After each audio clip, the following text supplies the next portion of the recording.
Hi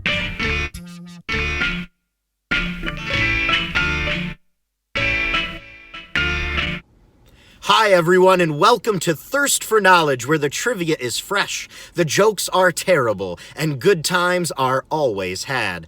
I'm your host and traveling quizmaster, Eric. As some of you may know, I used to host a trivia night called Thirst for Knowledge at various bars and events in Rochester, New York. I hosted this trivia night successfully for almost 2 years until COVID happened. The bars closed, the events shut down, and Thirst for Knowledge was essentially over. Many of you clamored for a virtual trivia night and said, Eric, you gotta do something, but I just didn't have the energy at the time. Recently, I decided to take a soul-searching journey across America. As I visited new places and discovered new things and started learning again, the thirst for knowledge was rekindled inside me. So, buckle your seatbelts and get your snacks ready, because Thirst for Knowledge is back with video trivia from across America. So here's how this is gonna work. Each week on Thursday at 8 p.m., I'm gonna release a video on Facebook and Instagram with 10 video trivia questions from across America. Now, unlike previous Thirst for Knowledge events, this is individual trivia, which means the only phone a friend allowed is to call me and keep me company. As I recite the trivia questions, physically write your answers down on a piece of paper. This is to help keep you accountable. I don't want to hear any of that, oh, I was thinking that. At the conclusion of the video, I'll reveal the answers. You'll grade your own, now this is an honor system, folks, and then you'll DM me with your point totals. Each week, one random participant will receive a cool souvenir from across America. So even if you only get 1 or 2 right, send your score in, you still might win. Of course, we will give souvenirs for top performers. This will happen periodically throughout the trip, including one mega awesome souvenir for the top scorer for the entire road trip. Finally, the only resource that you can use to help you find the answers is my Instagram account at real.big.plans. While most of the answers can't be found there, there may be some nuggets of knowledge. Anyway, enough about the rules. Let's take the show on the road. Okay, so today's trivia is going to be Ohio and West Virginia themed. Those were the first 2 states on my journey. I actually didn't even mean to go to West Virginia. I ended up there kind of accidentally. It's a really long story, but nonetheless, I spent an entire day in West Virginia. A quick disclaimer, I didn't intend to do this when I set out, so I didn't film the first 4 questions on location. So the first 4 questions are going to come to you from my car, but I promise from question 5 on going forward, all the questions will be filmed on site. It gets really goofy, so stay tuned for question 5. That's where the fun really happens. But questions 1 through 4 are going to come to you from my car, all about Ohio and West Virginia. Here we go. Question 1 comes to you from Lakeview Cemetery in Cleveland, Ohio. Now, there are over 100,000 graves in Lakeview Cemetery, but perhaps the most striking is the Hasserot Angel. Now, the Hasserot family comes from the canning business.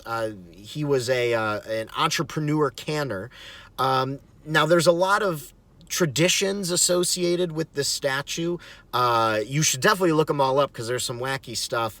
One of which is if you kiss a girl in the moonlight at the foot of the statue, she will die within 6 months.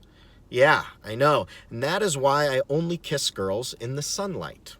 All right, on to question 1. In Christianity and Judaism and Islam, there is both a bad angel of death and a good angel of death. In Christianity and Judaism in particular, he appears in the Book of David 3 times, and he actually carries the souls of the dead up into heaven. So he is the good angel of death. He also appears in the New Testament, in the Christian Bible. So the question is, what is the name of this famous angel, this good angel of death?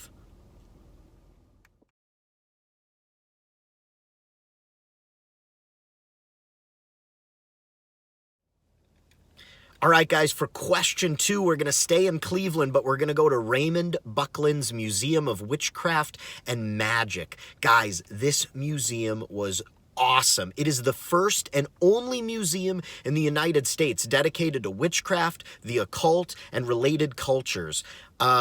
I kid you not, it was definitely the highlight of the trip, and I'm not just saying that because it's question 2. I'm filming this, I'm in Illinois right now, and it's still the highlight of the trip. I've got my souvenir t-shirt here. Look at this t-shirt. That's so cool. Steven is going to give you an informational tour, but it's also hilarious. So get prepared to learn, but to laugh as well. They're also taking COVID really seriously. You need to reserve a time slot, so it'll just be you and your coven there. When you reserve a time slot, it's only $8. It's a great value for $8. I kid you not, we spent our entire time slot there and would have spent more time because there's just so much to look at and to learn. So I highly recommend it. Buckland Museum of Witchcraft and Magic in Cleveland, Ohio. Check it out. Here we go. Question number 2, though. What is the practice of seeking knowledge of the future or the unknown by supernatural means? So fortune telling is looking into the future, right? But what is the practice of seeking knowledge of the future by tapping into the supernatural? It's not fortune telling, it's something else. What is that process called? Again, what is the practice of seeking knowledge of the future or the unknown by supernatural means?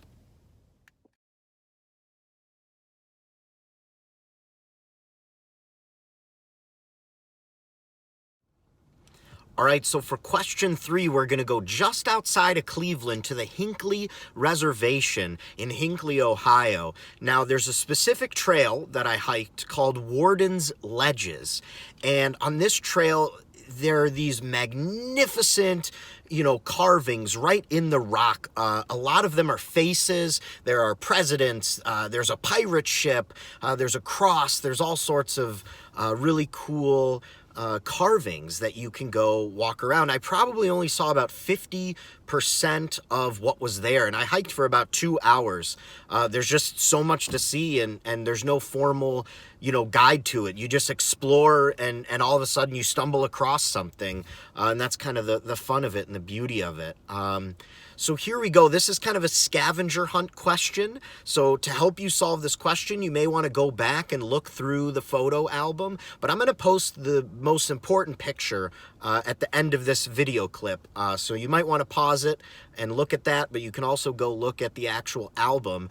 When I was hiking around Warden's Ledges, the stone that was there is an easily carvable stone. And my question to you is, what stone are those ledges made out of? What stone, can you identify the stone that those cliffs are composed of? And I'll give you guys a hint other than looking at the picture. An ancient ocean is what formed those cliffs. So that's your hint. It's a rock formation formed by an ancient ocean, but identify the rock in the photo that's about to follow.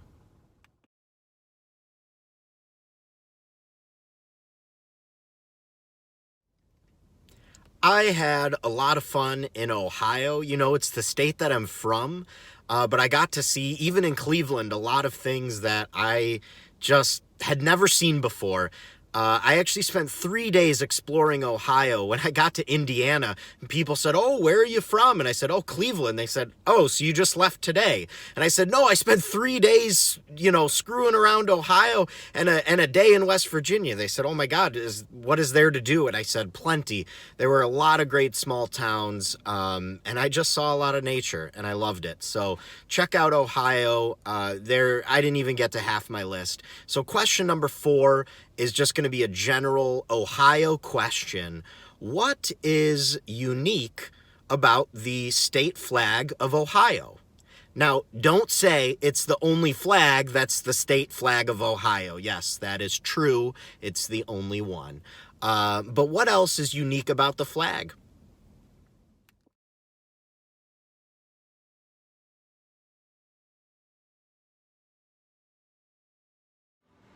Hey everybody, this is your Quizmaster Eric coming to you live from Kent, Ohio, from Mike's Place. It is a themed restaurant. I am a huge fan. All of the booths here are themed in a different way. I am coming to you literally from inside of a boat right now called Ship Happens. It's got a working wheel and all sorts of other cool boat stuff. They also have Diet Dr. Pepper, so you know that I am a fan. All right, here we go. Questions 5 and 6 are going to come to you from Mike's Place.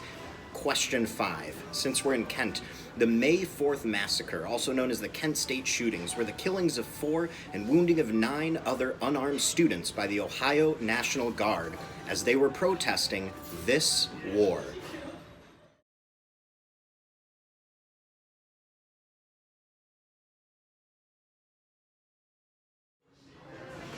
All right, everybody, on to question 6. Here at Mike's Place, they have a wide variety of funky burgers and sandwiches. I decided to order one called the Jelly Roger. Now, the Jelly Roger is a super loaded beef patty with bacon, jalapeno, pepper jack, and it is smothered in grape jelly. It is a very sweet burger that's also a little bit salty. Sweet, but a little bit salty. That's also my ideal woman.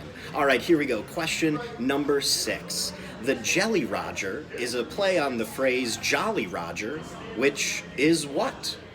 What is a Jolly Roger? And I'll give you a hint. I'm on a boat.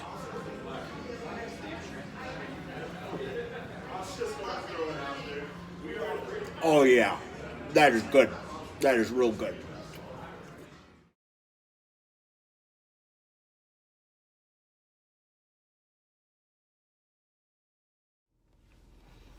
So I got a bunch of snacks for the trip, right? Like a month's worth of snacks in the car. And I got these kale chips, these crunchy kale original. And I was like, oh, they're healthy, but they're chips, so maybe they're good. Check out this. Look at this dank kale nugget. This is like, these are these kale chips, guys. This. And honestly, I thought they were going to be like potato chips, but they're like deep fried kale. That is so good. That's actually delicious. Like, I'm into them. I'm gonna get more bags of these. They're nutrient dense, and they have 6 grams of protein per bag. I love kale chips now. So, here we go. Question 7. How much do you know about kale? Is kale part of the lettuce family or the cabbage family? This is just 2 answers. It's either lettuce or cabbage. Is a kale a type of lettuce, or is kale a type of cabbage? That's question number 7.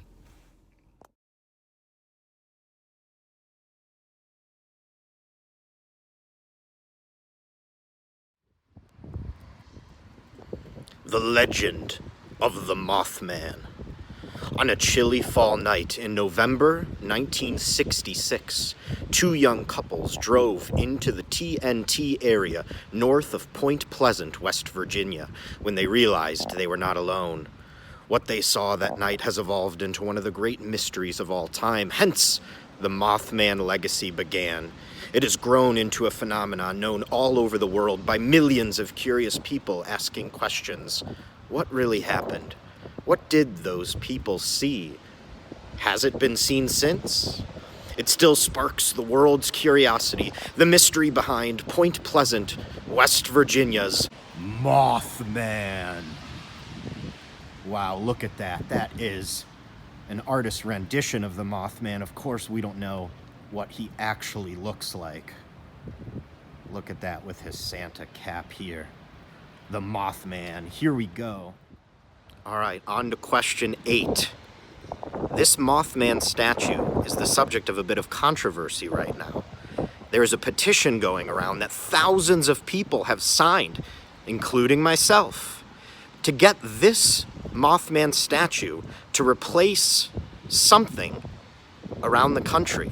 Yes, that's right. There's a bunch of something around the country that people want to see replaced by a Mothman statue. Again, I've signed this petition. I hope it happens. I'm all for sweeping radical change as it relates to the mythical creatures of Point Pleasant, West Virginia. Again, question number 8. What is the thing all around the country that people want to replace with a statue of the Mothman?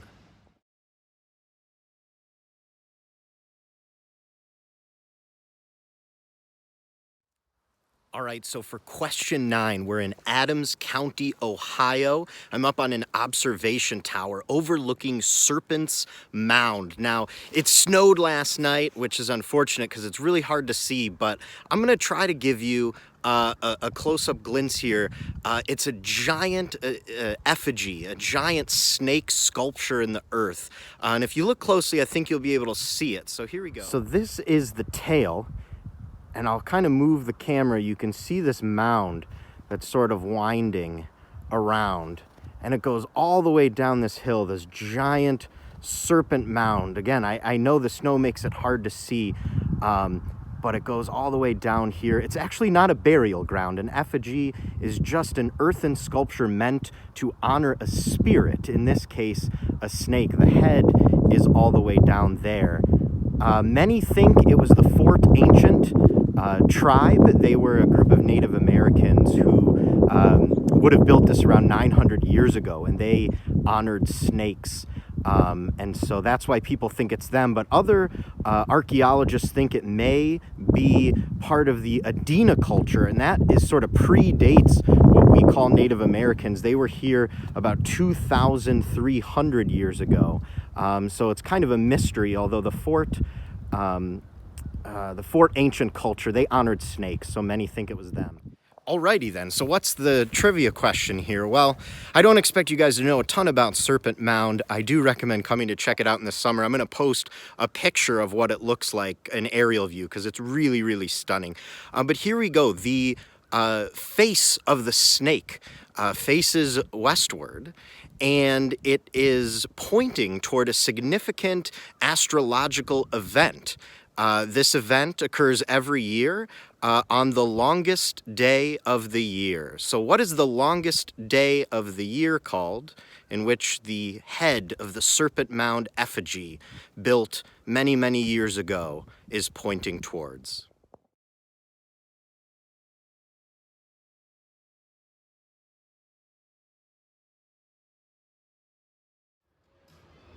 All right, everyone, your final trivia question for Ohio and West Virginia trivia. Question 10 comes to you from downtown Cincinnati, Ohio. We're at Fountain Square. They've got a big Christmas tree. They've got ice skating behind me. They even have ice bumper cars. It's pretty wild here. Here we go. So in Cincinnati, there's a very traditional food dish called the three-way. It's got 3 ingredients, that's why it's called the three-way, one of which is spaghetti. I need you to tell me the other 2. These will be for half a point each. What are the remaining 2 ingredients in a three-way? The first being spaghetti.